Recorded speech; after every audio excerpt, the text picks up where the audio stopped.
पहले, अब तो टीवी है, फोन है, यूट्यूब है और बहुत सारे ऐप चलने लगे हैं, लेकिन जब एक जमाना था रेडियो का, दादा दादी के जमाने में, या आप लोग जो बैठे हैं यहाँ पर, आपके जमाने में रेडियो हुआ करते थे।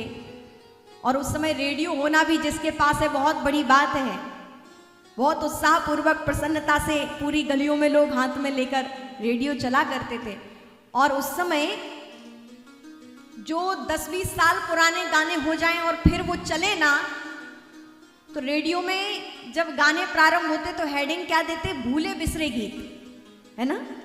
आप लोग का अनुभव होगा, सुना होगा, भूले बिसरे गीत, ऐसी हेडिंग देते और उसके बाद पुराने गाने प्रारंभ हो जाया करते थे। तो देखिए, जो 10 साल पुराना, 15-20 साल पुरानी चीज हो गई या कोई गाना हो गया तो उसको क्या नाम दे दिया? भूले बिसरे गीत। लेकिन क्या आपने कभी सुना भूली बिसरी भागवत, भूली बिसरी गीता, भूली बिसरी रामायण? कभी सुना आपने? नहीं, क्योंकि ये प्रभु की कथा है, ये संसार की बात नहीं है।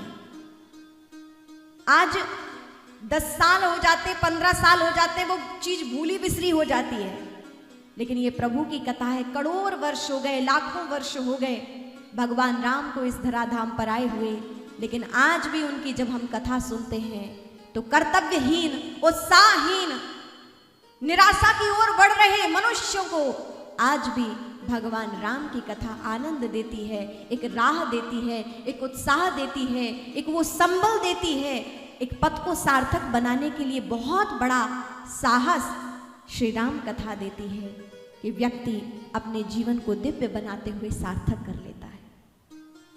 ये राम कथा का प्रभाव है, ये तुलसी जी की रामचरितमानस का प्रभाव है। तो ऐसी ये शिव राम कथा, श्री सुखदेव महामुनि ने भागवत में भी राम कथा को गाया। भागवत जी में भी आप राम जन्म की कथा श्रवण करते हैं, तो कुछ अध्याय में श्री सुखदेव जी ने भी रामचरितमानस को गाया है। एक श्लोक में उन्होंने संपूर्ण राम जी के चरित्र को गाया। गुरुवर्थे त्यक्त राज्यो व्यचरदन वनम पद्मपद्भ्याम प्रियाया पाणी स्पर्शा क्षमाभ्याम रजत पतरुजोयो हरेन्द्रानुजा